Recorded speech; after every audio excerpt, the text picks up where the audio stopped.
네, 안녕하세요. 세상에서 가장 작은 책방 홍대 카페 본주에 있는 원테이블 북스토어 예따 책방입니다. 네, 2020 새해가 시작된 지 벌써 열흘이 됐어요. 오늘은 1월 10일이고요. 이번에 소개시켜드릴 책은 올해 정말 필요한 책, 새로운 시작과 함께 읽어두면 쓸모 있는 그런 책이에요. 짜잔! 헤빗! 내 안의 충동을 이겨내는 습관 설계 법칙이라는 부제가 붙어있는 책인데요. 웬디 우드라는 분이 쓰셨어요. 심리학과 뇌과학을 넘나드는 30년 인간 행동 연구의 결정체라는 카피가 있고요. 이 책에는 그릿을 대체할 유일한 무기가 들어있다, 이렇게 되어 있고, 전 세계 11개국에 번역이 됐다고 하고, 넛지의 저자인 캐스 선스타인 강력 추천, 워싱턴 포스트 퍼블리셔스 위클리 올해의 책으로 선정되기도 했다고 해요. 의외로 이 책이 아직 많이 팔린 것 같은데, 이렇게 웹서점들 세일즈 포인트들이 나와서 많이 팔린 것 같긴 한데 아직까지는 많이 소개가 되지는 않은 것 같아요. 그래서 김민경 TV에서 먼저 소개하는 거 아니야? 그 전에 내가 빨리 먼저 선수 칠 수는 없을까? 막 이러면서 막 부랴부랴 읽었는데 중간중간 또 다른 것들 살펴보느라고 이제야 소개를 하게 되었습니다. 보이시나요? 택도 되게 많이 붙였어요. 일단 어떤 사람이 이 책을 썼는지 궁금하시죠? 웬디 우드. 저는 처음 알게 된 분인데, 인간 행동 연구 전문가이자 서던 캘리포니아 대학교 심리학과 교수. 여기 그러니까 심리 실험, 행동 실험에 대한 연구 자료와 재미난 실험들 이야기들이 진짜 많이 실려 있어서 읽는 내내 정말 흥미로웠고, 이 사례 너무 재밌다. 이거 소개해야지. 이 사례 너무 재밌다면서 막 이렇게 뭔가 이렇게 유튜브에다가 소개하면 재밌을 만한 것들을 막 태그를 붙이다 보니까 이렇게 많아졌는데, 너무 많아서 소개는 아마 건너뛰게 될 것 같아요. 현존하는 심리학자 중 가장 많은 인간 행동을 관찰하고 탐구한 과학자로 손꼽히며 최초로 뇌과학과 심리학을 접목해 습관의 형성 원리와 작동 방식을 분석했다. 그러면 좀 연구소 같잖아요. 근데 연구 기록이나 이런 것들을 굉장히 대중적으로 잘 쓴 그런 책이라는 생각이 들었어요. 우리나라 연구, 막 심리학 무슨 이런 책들 보면 되게 어렵고, 이걸 나보고 공부하라는 건가? 난 학자가 아닌데, 난 독자인데, 학자가 아니고 독자인데 왜 이렇게 어렵게 쓰는 거야? 막 이런 생각이 들 때가 되게 많은데, 이 책은 정말 혹하게 만드는 그런, 되게 쉽게 잘 설명을 해주고 사례도 또 되게 많아가지고 보면서 이런 어디 가서 잘난 척하기 되게 좋은 책인데 나는 기억력이 별로 안 좋으니까 다 기억하지는 못하겠구나. 그래서 막 여기저기다가 이제 메모들 해놓고 막 그랬던 책이에요. 오리지널스 저자 애덤 그랜트, 그릿 저자 엔젤라 더크워스 등 세계적인 심리학자들에게 습관 연구 최고 권위자로 인정받고 있다.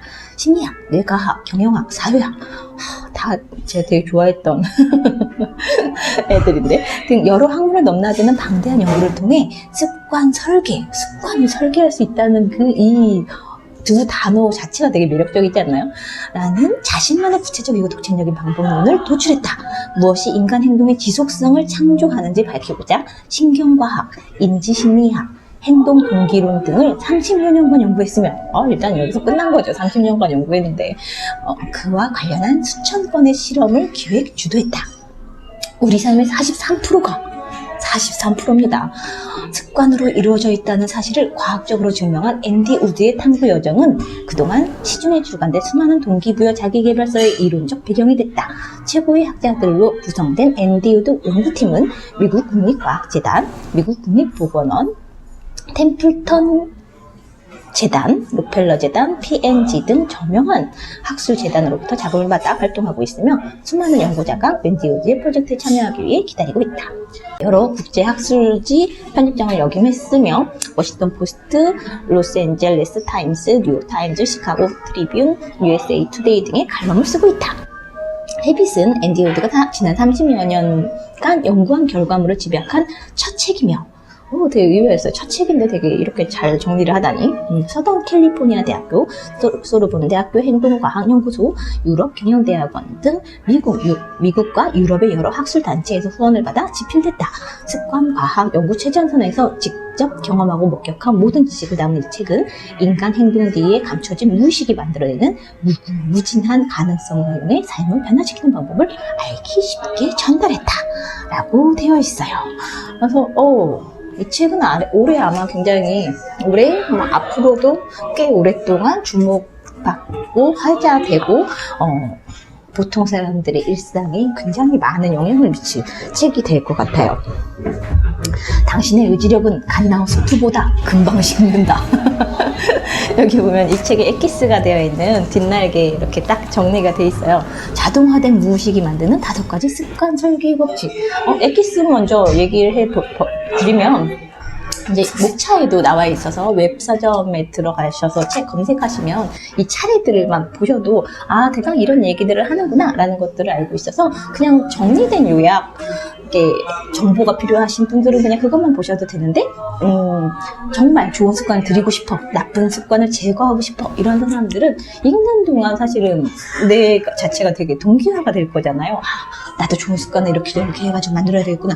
이런 습관을 만들면 좋겠구나. 저런 습관을 버려야 되겠구나. 이런 여러 가지 생각들을 책을 읽는 동안 하게 되는 거잖아요. 그래서 이 책은 집에 꼭 한 권 정도 갖고 있으셔도 좋을 것 같아요. 자, 5가지 습관 설계 법칙은 뭐냐? 제1법칙, 상황 재배열. 나를 중심으로 늘 똑같은 환경을 조성하라. 제2법칙, 마찰력 제거. 습관을 방해하는 주변의 모든 마찰력을 없애라. 제3법칙, 신호, 포착. 습관을 자동으로 유발하는 자신만의 신호를 찾아라. 제4법칙, 보상 내재화. 습관 그 자체가 보상이 되도록 설계하라. 제5법칙, 자동화된 반복. 마법이 시작될 때까지 이 모든 것을 반복하라. 이거에 대한 이제 세세한 이야기들은 이 책 내용 속에 있는데 이 책을 다 읽고 나면 금세 휘발되어 사라질 의지력이 아니라 누구나 내면에 간직하고 있지만 단 한 번도 제대로 들여다보지 못한 43%입니다. 잠재된 무의식의 힘을 활용할 수 있게 될 것이다. 어떤 희망찬 메시지를 띠지에 가득 담아주셨어요. 뒤에 있는 띠지에는 이런 내용도 있네요. 인간의 행동 뒤에는 1000만 가지 우주가 꿈틀거리고 있다. 잠재된 43%. 이거 되게 혹 했어요. 43%나 내가 의식하지 않은 채 하고 있다니. 43%의 무의식을 만들어내는 기적 같은 삶의 변화. 많은 카피가 있고 이 문장도 되게 마음에 들었었는데, 당신은 습관 설계자인가? 만성 노력 중독자인가? 습관은 결코 애쓰지 않는다. 독하지 않으세요? 읽고 싶죠? 그래서 저도 읽게 됐는데, 이래놓고 이제 또 내용이 되게 허접한 경우의 책들도 많이 봐서 다 읽기 전에는 추천하지 않아야지 하면서 이제 봤는데, 그런 욕구를 완전하게 이렇게 해소해 준 그런 책인 것 같아요. 이 책은 그래요. 우리 새해가 시작되면 늘 다짐도 하고, 새해에는 이런 것들을 할 거야, 운동을 할 거야, 다이어트를 할 거야, 좋은 식습관을 가질 거야, 학생이면 좋은 대학에 갈 거야, 공부를 이만큼 할 거야, 나 영어 못하니까 영어 회화 이만큼 할 거야, 여러 가지 계획들을 세우는데 정말 작심삼일이라고 금방 우리 되돌아가잖아요. 그러니까 왜 그렇게 될까? 그런 사람들, 난 의지가 부족해, 난 자제력이 너무 부족해서, 난 진짜 하면서 나의 문제, 나의 탓으로 많이 돌리곤 하게 되는데, 그 의지력 탓이 아니야, 당신 때문이 아니야, 그거는 이 방법을 잘 인식하고 있지 못하기 때문이야, 이런 이야기를 해주는 책이라고 보시면 될 것 같아요. 이런 말이 나오고, 지금까지 야심찬 목표와 완벽한 계획, 그리고 강철 같은 의지력으로 무장한 수많은 사람이 왜 어이없고 무기력하게 지속에 실패하는지 살펴봤다. 앞에 그런 실패하는 이야기들이 살짝 나와요. 하지만 너무 걱정할 필요는 없다. 습관이 언제, 어떻게, 왜 작동하는지에 대한 단순하고 강력한 법칙을 알면 삶은 지금보다 더 나아질 수 있다. 나쁜 습관을 버리고 목표에 상응하는 더 좋은 습관을 형성할 수 있다. 이때는 더 이상 의지력에 기댈 필요가 없다. 일상의 함정 속에서도 좋은 습관을 기르는 방법을 이해시키는 것. 이게 이 책에서 저자가 이루고자 하는 단 하나의 목표라고 합니다. 그러면서 되게 주옥 같은 그런 문장들도 되게 많아요. 습관은 애쓰지 않는다. 습관은 투쟁하지 않는다. 습관은 노력하지 않는다. 이런 여러 가지 중요한 귀에 쑥한 그런 문장들이 막 나오는데, 이런 이야기를 해요. 자제력이 강하면 컷에 성공할까? 우리 되게 유명한 마시멜로 실험, 아이들한테 이제 마시멜로를 넣고 얼마나 이제 참을성을 발휘하는지 보는 그런 실험 되게 유명하잖아요. 이거를 10분 동안 안 먹고 잘 참으면 끝나고 나서서 2배로 줄게. 이런 애들이 있었는데, 몇 프로가 대부분의 아이들이 이제 그 보상 대신에 그냥 참다가 이렇게 그냥 먹어치웠다 뭐 이런 이야기들을 해서 결국 그 아이들의 이후의 삶들도 이렇게 뭐 연구를 해봤더니 그때 참고 안 먹고 나중에 2배의 보상을 받았던 아이들이 커서도 이제 약간 좀 사회적으로 성공했다라고 생각되는 그런 삶을 살더라 뭐 이런 연구 결과가 있어서 이제 많은 부모들이 또 이제 우리 아이는 어떤가 해서 마시멜로를 엄청나게 사들여가지고 마시멜로가 품절되는 사태가 벌어졌다고도 하는데, 그런 이야기들을 하면서 과연 그렇게 좀 선천적인 어떤 본성, 특성 뭐 이런 것에 따라서 그렇게 결정되는 거야? 그런 강력한 어떤 습관이나 자제력 뭐 이런 것들이 습관하고 어떤 연관이 있는 거야? 뭐 이런 이야기들도. 근데 여기서 중요한 건 사실은 얼마나 자제력이 뛰어난 아이들이 있느냐라는 게 아니라 어떻게 그 아이들은 그러면 그 먹고 싶은 마음을 누르고 안 먹고 잘 참아냈을까? 이런 질문들을 하거든요. 그때 아이들한테 물어본 결과는 마시멜로 자체를 없는 것처럼 아예 그냥 상황을 바꿔서 다른 생각을 하게 만들었다는 거예요. 그래서 마시멜로 먹고 싶다, 이거 조금만 참으면 되는데 하면 계속 마시멜로를 생각하게 되고 마시멜로에 집중을 하게 되는데, 오히려 이제 다른 생각, 오늘 이후에 뭘 해야지, 뭐 즐거운 생각을 하고 아예 마시멜로하고는 전혀 다른 생각을 한 아이들이 결국은 자제력을 발휘했다. 끝끝내 막 이겨낸 것이 아니라 아예 그냥 생각 자체를 바꿔내면서 했던 그런 것들을 보면서 남들보다 탁월한 결과를 얻기 위해선 남들보다 더 나은 상황에 자신을 두어야 한다라는 이야기를 해요. 그래서 너가 그걸 못 먹고 그거를 이렇게 못 견디고 못 참고 먹어치운 건 네가 자제력이 부족해서야, 이런 거 아니라 또 다른 상황에 놓이면 또 다른 결정과 또 다른 행동들이 이렇게 바뀌어서 나타나니까 너 자신을 그런 어떤 뭔가 참아야 해 뭐 이런 상황 속에 놓지 말고 다른 상황에 놓도록 해야 한다라는 이야기가 있어서 제일 먼저 아마 제가 밑줄 쳤던 부분이 여기였던 것 같아요. 자제력에 관한 총 102건의 관련 연구를 종합적으로 검토한 보고서가 있다고 하네요. 일부는 숙제하기, 콘돔 착용, 금연 등과 같은 유익한 행동과 관련돼 있었고, 간식 섭취, 거짓말, 부부싸움 등과 같은 해로운 행동과 관련된 연구도 있었다. 예상했겠지만 자제력이 높은 사람일수록 유익한 행동을 더 많이 했고 해로운 행동은 더 적게 했다. 이 보고서를 작성한 연구자들은 어려운 과제에 처했을 때 자제력이 높은 사람은 스스로의 삶의 중앙 관리자가 되어 특별히 더 좋은 성과를 냈으리라 예상했다. 실제로 조사 데이터만 보면 자제력이란 곧 친절한 의지력의 힘을 뜻하는 것처럼 보였다. 하지만 앞으로 우리는 다양한 실험과 연구 결과를 검토함으로써 사실과 다르다는 것을 발견했다. 자제력이 높은 사람이 자제력이 낮은 사람보다 의지력이 강하고 공력적인 것이 아니라 단지 자동화에 더 능숙한 것뿐이라는 사실이다. 그런 이야기예요. 자제력 점수가 높은 사람들은 애초에 자제력 평가법이 측정하려고 했던 것들을 갖고 있지 않았다. 그들은 바람직하지 않은 욕구를 경험하지 않는다. 마치 환경에 그런 유혹을 녹여낸 것처럼. 둘째, 동일한 시간과 장소에서 같은 일을 반복함으로써 습관을 형성하는 방법을 안다. 무너질 만한 상황 자체를 만들지 않는다. 라고 얘기하면서 자제력과 관련된 부분들, 뭐 인내력, 노력 뭐 이런 이야기들을 할 때 제일 중요한 건 남들보다 탁월한 결과를 얻기 위해선 남들보다 더 나은 상황에, 나를 시험에 들게 하는 상황이 아니라 더 나은 상황에 자신을 둬야 한다라는 이야기들을 하고 있어요. 그러면서 이런 이야기들도 하죠. 더 건강해지겠다고, 더 부자가 되겠다고, 더 똑똑해지겠다고 마음을 다잡는데 실패했다면 스스로를 자책하는 대신 부업을 정리해라. 내 부업. 과일 바구니를 눈에 더 잘 띄는 곳에 둬라. 설탕 덩어리 쿠키를 파는 커피숍을 피해 약간만 더 돌아서 출근해라. 브라우니를 가져오는 동료를 피해라. 우선 자신을 용서한 다음 당신이 살고 있는 상황을 평가해서 자신의 삶을 더 쉽게 만드는 일에 착수해라. 그렇게 하면 우리의 인생에는 좋은 습관만 굴러들어올 것이다. 이게 이제 재배열에 관한 이야기죠. 문제를 해결하기 전에 먼저 상황을 정리해라 라는 이야기가 이어지고 있어요. 이 책에는 이렇게 이제 또 이렇게 의목요연하게 표로 정리해 주는 게 있는데, 달성한 습관이 주 3회 이상 운동하기 라고 하면 거리마찰 제거할 습관은 멀다는 핑계로 운동을 자꾸 미루는 습관이 있다. 그러면 가까운 헬스클, 마찰력을 활용하면 제거 혹은 추가를 하는 거죠. 먼 헬스장 대신 동네 헬스장에 등록하거나 집 앞 공원에서 운동한다. 이렇게 해서 마찰을 제거하라라는 거고, 행동 마찰에서는 계획적으로 지출하기라는 어떤 습관을 달성을 하고 싶어라고 하면 밤마다 스마트폰으로 온라인 쇼핑몰에서 충동 구매하는 습관이 있다. 이거를 어떻게 제거할까?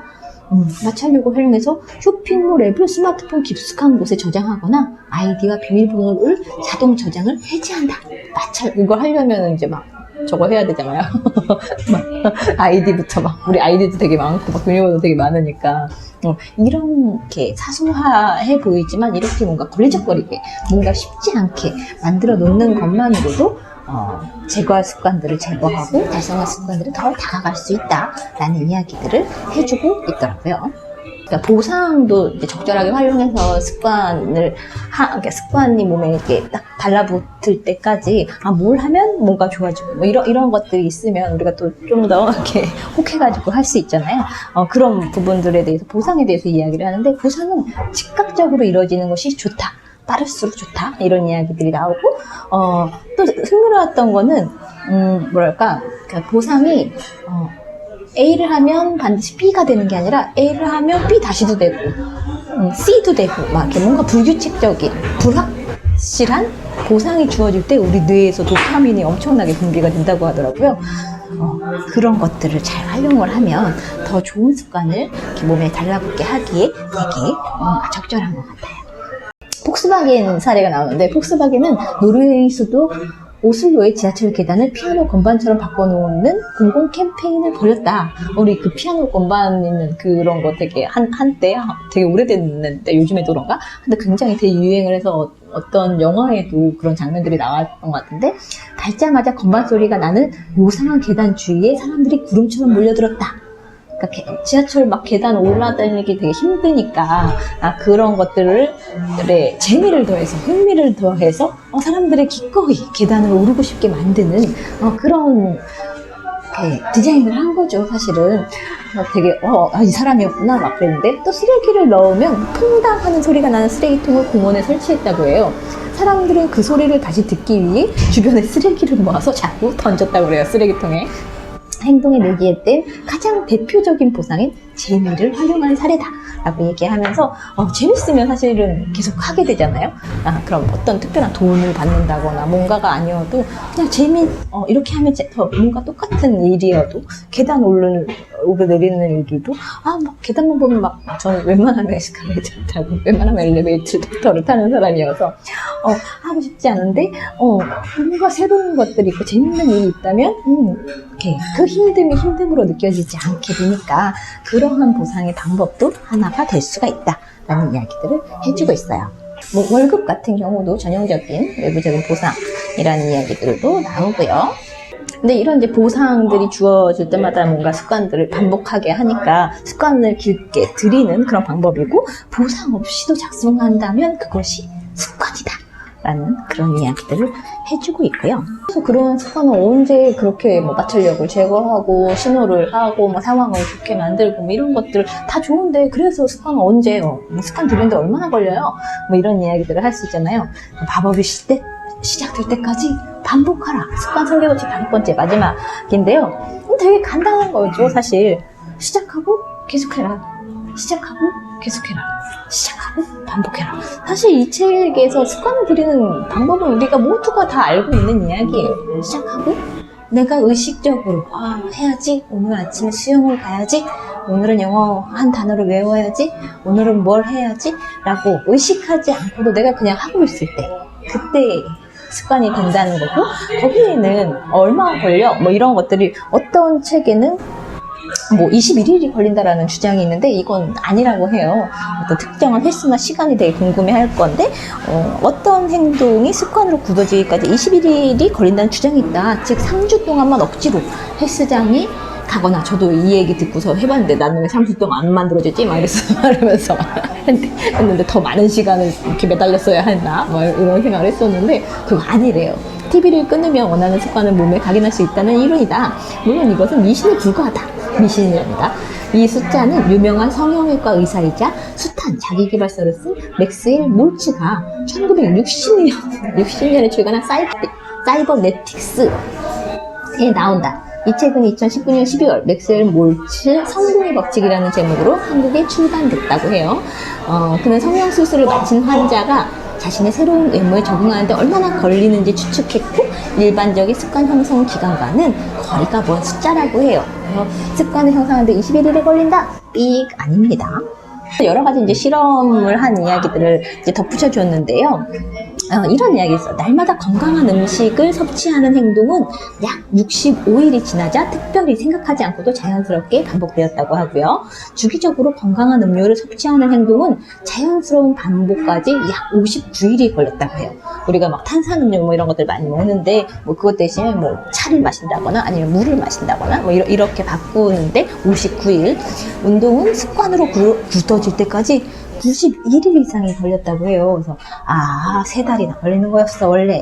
내가 의지력이나 뭐 이런 게 없어서 그런 게 아니야. 그래서 되게 반가웠던 데이터였는데, 말하자면 어떤 행동은 다른 행동에 비해 자동화되기까지 걸리는 시간이 더 길다고 할 수 있다. 피아노 연주를 새로 들자면 쇼팽 협주곡을 배우는 게 동요 피아노 반주를 배우는 것보다 훨씬 더 많은 연습량이 필요한 것과 동일한 이치다. 우리는 복잡한 행동보다 단순한 행동을 더 빨리 배운다. 헬스장에 가서 몸을 단련하는 것처럼 행위의 요소가 다양한 행동은 습관으로 정착하기까지 특별히 더 까다로운 과정이 필요할 수 있다. 우리가 사실은 다 알고 있던 이야기, 그렇지만 이렇게 연구 결과나 실험 결과와 함께 제시되었을 때 훨씬 논리적으로 받아들이기도 쉽고, 그런 거였어. 뭐 내 탓을 더 이상 하지 않아도 되니까 특별히 뭔가 보너스를 받는 것 같은 느낌이죠. 저자가 막 하고 싶어 하는 이야기는 사실은 되게 간단해요. 반복을 통해 좋은 습관이 형성될 수 있다는 가능성을 믿고 우리는 새로운 행동을 꾸준히 실천해야 한다. 여기까지 맞는 말이다. 여기 자기도 알아요. 하지만 거기서 멈추고 오로지 반복만이 정답이라는 태도로 스스로를 몰아붙여서는 안 된다. 의식에 매여있는 당신의 인생 일부를 반복으로 만들어진 습관에 바뀐 뒤에 그렇게 얻은 여유, 그러니까 뭔가를 매사에 막 결정하고 선택하고 의식하고 막 이러려면 너무 피곤하니까 좋은 습관들은 그냥 해서 자동화 모드로 전환시키고, 그게 자동적으로 이루어지면 사실은 중간중간 멈추고 막 이렇게 할까 말까 고민하고 자책하고 못했을 때 자책하고 이러는데 이렇게 쓰이던 에너지와 시간 이런 것들이 이렇게 남을 거잖아요. 그것들을 정말 중요한 일, 기계처럼 반복해서는 안 되는 일, 여기에 투입해야 한다라고 이야기를 해요. 더 중요한 일이 무엇인지 알아내는 건 당신들 몫이다. 그렇지, 내가 중요한 일은 내가 알지 이 사람이 알 리는 없잖아요. 그런 이야기들을 해주는 책이어서 더 고마웠어요. 좋은 습관 들여갖고 성공하세요 뭐 이런 이야기가 아니라, 그거 좋은 습관을 들인 다음에 당신이 중요하다고 생각하는 일에 조금 더 집중해. 너무 좋은 것 같아요. 그래서 또 친절하게 또 요약을 해줘요. 그래서 잠재된 43%의 무의식이 만드는 강력한 습관의 법칙 5단계. 1단계, 늘 동일하게 유지되는 안정적인 상황을 조성하라. 2단계, 좋은 습관으로 향하는 마찰력은 줄이고 나쁜 습관으로 향하는 마찰력은 높여라. 3단계, 행동, 반응을 자동으로 유발하는 자신만의 신호를 찾아라. 아침에 6시에 알람이 탁 켜지면 자동으로 반사적으로 탁 일어날 수 있게 어떤 신호, 알람이 됐든 뭘 하면 뭘 하고 뭐 이런 식으로 이렇게 어떤 패턴들을 만들어 놓으면 되게 좋다는 이야기들을 하고요. 4단계, 언제나 기대 이상으로 신속하고 불확실하게 보상하라. 맨날 이거 하면 저거 하고 하면 반복되면 또 지루해지잖아요. 그러지 말고, 그럼 이제 내 도파민이 이제 분비되지 않으니까, 오늘은 이거 했으면 이런 선물을 스스로한테 막 투자를 하고 하면 되게 좋을 것 같아요. 5단계, 마법이 시작될 때까지 이 모든 것을 반복하라. 참 쉽죠? 시작해라, 계속해라. 시작해라, 계속해라. 이 두 가지만 사실은 알면 습관, 그리고 내가 의식하지 않을 때까지 그때 습관이 그러니까 형성이 된 거니까 그때까지 해라. 뭐 이런 이야기들을 해주는 책이에요. 그래서 이거 가지면 습관이 설계되는 원리는 명백하다. 특별한 계획이나 심사숙고 없이 어떤 행동을 반복적으로 지속할 때 습관은 형성된다. 그렇죠? 의식하지 않을 때. 상황에 통제권을 넘겨주면 행동은 신호에 자동으로 반응하게 된다. 커피를 먹을 때마다 도넛을 먹었다면 커피 냄새를 맡으면 도넛이 생각나고, 커피를 마실 때는 당연히 도넛도 같이 한다거나 뭐 이런 거죠. 삶의 다양한 상황에서 마찰력을 적절히 배치하고 제거하면 좋은 습관은 촉진되고 나쁜 습관은 억제된다. 결국 우리는 아무 생각 없이 건강한 음식을 먹고 제 시간의 일을 끝마치고 가족에게 스스럼 없이 마음을 표현한다. 이것이 방치된 무의식을 만들어내는 강력한 습관 설계의 법칙이다.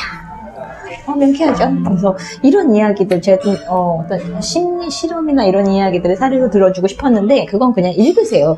근데 여기서 중요한 점 하나를 짚어주더라고요. 습관과 중독은 똑같은 거다.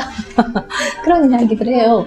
그렇죠. 똑같이 나쁜 것도 반복하면 그럼 뭐 담배를 피우거나 뭐 마약까지는 아니죠. 밤마다 술을 먹거나 뭔가 안 좋은 막 초콜릿을 먹거나 뭐 밤마다 폭식을 하거나 뭐 스마트폰을 보다가 잠을 설친다거나 여러 가지 안 좋은 습관들이 있는데 이것도 똑같이 같은 방법으로 만들어지니까 이럴 경우에 마찰력을 이용하라고 그래요. 그래서 그러나 이 연구 결과에도 주의사항도 존재한다 하면서 이제 우리에게 해악을 끼치는 행동이나 대상도 반복을 거치면 삶의 일부가 될 수 있다는 거다. 계속 꾸물거리고 말끝을 흐리고 과식하고 뜨끔하지 않습니까? 새벽까지 TV를 보고 뜨끔뜨끔 주말마다 과소비를 하는 안 좋은 습관 역시 딱히 목적이 있어서가 아니라 우리가 늘 그렇게 해왔기 때문에 반복되는 거다. 삶은 공평하다. 우리의 무의식도 공평하다. 아무리 도움이 안 되는 행동일지라도 반복하면 결국에는 좋아지게 된다. 당신이 아니라 당신의 무의식. 이런 경고의 메시지도 아주 그렇죠. 좋은 것만 우리가 생각했는데 나쁜 걸 생각하면 똑같은 방식이니까 그러면 그것들은 또 어떻게 제거할 수 있을까? 가장 중요한 건 마찰력을 높여라 라는 이야기들이 있고 뒤에 보면 우리 엄마 아빠들이 되게 부모님들이 좋아하실 만한 부분이 부록으로 있어요. 짜잔, 보이시나요? 스마트폰 중독에서 벗어나기. 이 이야기를 하면서 사실은 앞에서 이야기했던 것들에게 이 5가지 단계를 똑같이 적용을 해줘요. 퍼빙이라는 신조어를 처음 알았는데 전화기, 폰과 냉대의 합성어, 냉대, 스누빙이라고 했나? 이 합성어인 퍼빙. 스마트폰에 빠져 상대를 냉대하는 현상을 비꼬는 신조어라고 해요. 이런 경우 되게 많잖아요. 내가 분명히 앞 사람하고 이야기를 하고 있는데 이 사람이 자꾸 스마트폰을 보면서 딴짓을 해. 내 얘기를 듣고 있는 거 아닌가? 여보세요? 막 이러면서 얘기하게 되는 경우들도 있고, 뭐 집안에서도 마찬가지예요. 아이들이 막 스마트폰에서 게임을 한다거나 유튜브를 본다거나 다른 일을 하느라고 내가 무슨 말을 하는지 듣고는 있는 건지 아닌 건지 뭐 잘 모르겠을 때 되게 승질을 나게 되는 그런 경우들이 많은데 그런 것들을 예를 들면서 여기서 벗어나기 위한 방법들 또 부록으로 실려 있으니까요. 사실 앞에서 얘기했던 것도 복습하면서 정리해주는 단계여서 마찰력, 스마트폰을 어떻게 하면 그러면 덜 보게 할 수 있을까? 일단 제일 좋은 거는 특정한 시간에 이렇게 꺼놓는 거, 무음으로 설정하는 거, 뭐 이런 이야기들을 해주는데 제가 쓰고 있던 방법 중에 하나였어요. 저는 일하고 있을 때 전화 오는 걸 되게 싫어하거든요. 전화가 오면 그 상대가 전화를 건 사람들의 급하고 뭐 한 거에 따라서 내가 움직여줘야 되니까 대부분 일하는 시간에 무음으로 해놔서 사람들이 이제 사무실, 카페로 전화를 하셔가지고 절 찾기도 하고 막 이런 급하신 분들 하시는데 저는 이제 카톡이라든지 뭐 메신저를 이용해서 문자를 주시면 보고 확인해서 연락을 드리는 방식으로 바꿨었는데 그런 부분들도 중요한 것 같아요. 스마트폰을 계속 옆에 끼고 있으면 사실 계속 보게 되잖아요. 뭐 새로운 거 없나? 새로운 알림 떴으면 또 그것도 보게 되고 유튜브도 마찬가지로 구독에 뭔가 또 신호 알람 떠 있으면 한번 또 보게 되고 이러니까 그런 어떤 것들을 최대한 이렇게 멀리 할 수 있는 마찰력을 높이는 그런 방법들을 사용해라 라는 이야기들이 나와 있어요. 그러면서 이 책에서는 참 계속 스스로 탓하지 마라 라는 그런 주장이 있어서 되게 마음에 나는데 맨 끝에 이런 이야기들을 해줘요. 성공한 사람들은 이 비밀을 이미 알고 있었다. 그런 거였어. 내가 성공을 못한 이유는 그건가? 이런 생각이 들었는데 그리고 오래전부터 이 전략을 실천해왔다. 강인한 자제력을 지닌 것처럼 보이지만 실은 누구보다 가볍고 쉽게 문제를 해결해 왔던 거다. 이것이 습관이 지배하는 삶, 혹은 습관을 지배하는 삶이 우리에게 보장하는 유일한 약속이다. 우리는 단단한 착각을 멈춰야 한다. 습관을 애쓰지 않는다. 이 힘 위에 올라타 당신만의 시스템을 구축하라. 습관으로 완성된 삶은 결코 무너지지 않는다. 이것이 의지박약과 노력 만능이라는 거짓으로부터 우리를 구원해줄 단 하나의 과학이다. 하면서 끝을 맺어요. 이 뒤에 있는 뒷부분은 주석이에요. 주석이 몇 페이지야? 한 40페이지는 주석인 것 같은데, 그만큼 실험 사례 연구 결과들을 아주 쉽게 정리해서 요소요소에 잘 정리해서 집어넣은 책인데 30년 만에 처음 쓴 책이라고 하시는데, 우리는 막 인간이란 무엇이고 이렇게 하면서 처음부터 되게 재미없고 무겁게 들어가는 책들이 되게 많은데, 막 이렇게 심리학자가 쓴 책이라고 보기 어려울 정도로 굉장히 자기계발서의 어떤 정석 같이 혹하게 만드는, 제목만 봐도 엑기스를 알 수 있고, 읽어보면 동기가 훨씬 더 유발되는, 뿜뿜하고 뿜어져 나오는. 그래서 나도 이 책 읽으면서, 저도 읽으면서 계속 새로운 좋은 습관, 만들고 싶은 습관들 목록들을 막 해놓고, 그런 걸 하려면 어떻게 해야 될까? 막 이렇게 막 구조화도 해보고, 재설계도 하고, 마찰력을 뭘로 어떻게 줄이지?